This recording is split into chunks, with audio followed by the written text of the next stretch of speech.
Bismillahirrahmanirrahim. Assalamualaikum warahmatullahi wabarakatuh. Selamat siang dan salam sejahtera untuk kita semua. Perkenalkan, nama saya Risna Bugis, perwakilan dari Universitas Ikraburu. Saya di sini selaku pembicara pertama dari tim oposisi pembuka. Dengan mosi kita pada pagi hari ini yaitu, Dewan ini menyesalkan anggapan di dunia pendidikan bahwa mahasiswa adalah pelanggan atau konsumen. Saya selaku tim oposisi sangat tidak setuju dengan mosi perdebatan kita pada pagi hari ini. Pertama, kita akan membahas keyword atau kata kunci daripada mosi ini terlebih dahulu. Yang menjadi aktor utama daripada mosi ini, urgensi ini adalah lembaga pendidikan dan juga mahasiswa. Mahasiswa di sini adalah sebagai konsumen, di mana definisi konsumen sendiri adalah setiap orang yang memakai barang atau jasa yang disediakan di masyarakat bagi kepentingan dirinya sendiri. Jadi sudah sangat setuju ya dengan urgensi ini bahwa mahasiswa itu adalah konsumen di sini dan lembaga pendidikan adalah penyedia fasilitas untuk konsumen tersebut. Nah, terlebih dahulu saya akan membidas apa yang sudah dikatakan oleh pembicara pertama dari tim pro tadi. Konfirmasi yang pertama yaitu komersialisasi di bidang pendidikan. Seperti kita ketahui bersama, saya sangat setuju, tetapi urgensinya masih salah, tapi solusinya sudah betul. Apa yang disampaikan oleh pembicara pertama tim pro tadi. Ya, Dewan Juri yang terhormat, seperti kita ketahui bersama bahwa komersialisasi itu adalah sesuatu yang menguntungkan bagi suatu lembaga. Di sini yang dimaksudkan adalah lembaga pendidikan. Tadi apa yang disampaikan oleh tim pro itu lebih bersifat kepada bagaimana ketidakadilan yang terjadi di antara perbandingan antara universitas swasta dan juga universitas negeri. Kalau kita lihat, komersialisasi ini lebih kepada universitas swasta karena lebih banyak mengambil keuntungan dari pihak masyarakat dibanding negeri. Karena menurut tim pro, uang yang dikeluarkan masyarakat atau orang yang ingin berkuliah ke universitas swasta itu lebih banyak daripada ketimbang yang di universitas negeri.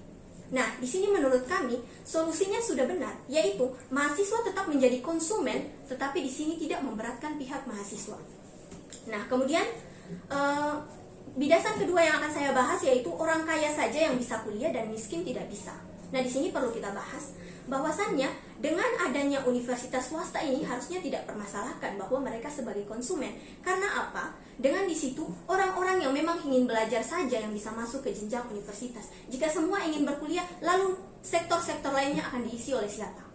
Nah, kaya bisa kuliah, mungkin mereka punya keinginan. Orang kaya pun kalau tidak punya keinginan untuk kuliah, mereka tidak akan masuk ke jenjang universitas. Nah, kemudian saya akan masuk kepada paparan argumentasi urgensi permasalahan yang saya akan cantumkan. Yang pertama kita bahas lagi, mahasiswa adalah konsumen karena dapat menjadi sumber keuangan. Di sini, jangan kita lihat dari segi mahasiswanya saja, tapi kembali kepada ekonomi negara. Bagaimana universitas negeri itu salah satu penghasil uang untuk ekonomi negara, walaupun mereka itu mahasiswa dianggap sebagai konsumen tetap. Maksudnya apa? Tidak berguna. Jadi kita bisa beralih pada tanggapan Jim Clayton, CEO lembaga konsultasi di Amerika Serikat. Ia berpendapat bahwasannya jika tidak ada mahasiswa, apakah lembaga perkuliahan itu akan ditutup?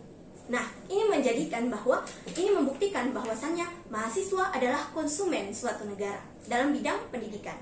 Nah, kita berpacu pada Undang-Undang Nomor 8 Tahun 1999 Pasal 1 Ayat 2 yang berbunyi konsumen adalah orang yang memakai jasa atau barang tersedia dalam masyarakat baik untuk kepentingan sendiri, pribadi ataupun keluarga dan lain sebagainya.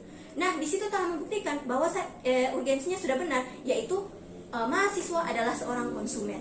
Tapi kita tidak boleh menyesali hal ini. Sebagaimana kami dari tim oposisi, Dewan ini tidak setuju jika Dewan ini menyesalkan anggapan di dunia pendidikan bahwa mahasiswa adalah pelanggan atau konsumen. Karena memang benar mereka adalah konsumen, tapi kita tidak boleh menyesali dengan poin-poin sebagai berikut. Yang pertama, orang yang masuk ke universitas itu adalah orang yang bisa memberikan keuntungan bagi negara untuk sisi ekonominya. Misalnya, universitas swasta, mereka mengambil uang dari orang yang ingin berkuliah, mungkin dengan sedikit lebih tinggi daripada universitas negeri. Dengan itu mereka menarik minat orang dengan meningkatkan mutu kualitas yang ada pada lembaga pendidikan tersebut.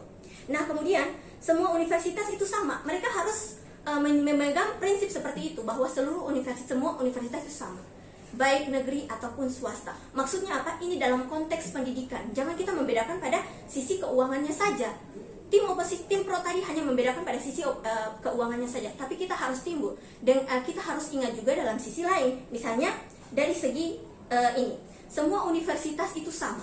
Maksudnya begini, semua universitas itu sama. Kita tidak boleh membeda-bedakan, mungkin yang swasta nilainya lebih tinggi, tetapi kualitas dan juga kualitasnya itu lebih tinggi. Maksudnya apa? Kemudian motivasi belajar. Orang-orang yang masuk ke universitas negeri itu lebih cenderung semangat belajar. Karena apa? Mereka memikirkan orang tua mereka yang mungkin sebagian besar yang sekolah di swasta itu adalah orang-orang yang tidak terima di universitas negeri. Mereka itu mengeluarkan banyak uang untuk masuk ke universitas swasta tersebut.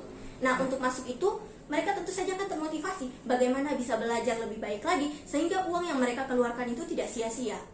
Nah, kemudian konteks mahasiswa akan terangsang. Jadi pemikiran mereka itu akan terangsang jika mereka masuk ke universitas swasta. Karena apa? Mereka akan mulai berpikir perubahan-perubahan yang harus terjadi. Mereka saja sudah mengorbankan uang orang tua mereka. Jadi konsumen ini menguntungkan bagi negara. Itu sudah tercantum dalam pasal 23 tahun 2005 tentang pengelolaan keuangan Badan Layanan Negara. Salah satunya adalah layanan pendidikan. Nah, layanan pendidikan yang dimaksud ini adalah lembaga-lembaga pendidikan termasuk universitas. Jadi di situ adalah sudah jelas bahwa sumber keuangan negara. Nah, lalu kita masuk pada solusi yang bisa saya tawarkan sebagai tim oposisi di sini, yaitu solusi yang pertama, kita sesuaikan dengan tim pro tadi, saya setuju dengan solusinya, yaitu mahasiswa tetap menjadi konsumen sehingga tidak baik jika mereka itu harus disesuaikan dengan fasilitas-fasilitas yang ada. Dengan demikian, saya dari tim oposisi menegaskan kembali bahwa Dewan ini tidak menyesalkan anggapan di dunia pendidikan bahwa mahasiswa adalah pelanggan atau konsumen. Demikian dari saya. Wassalamualaikum warahmatullahi wabarakatuh.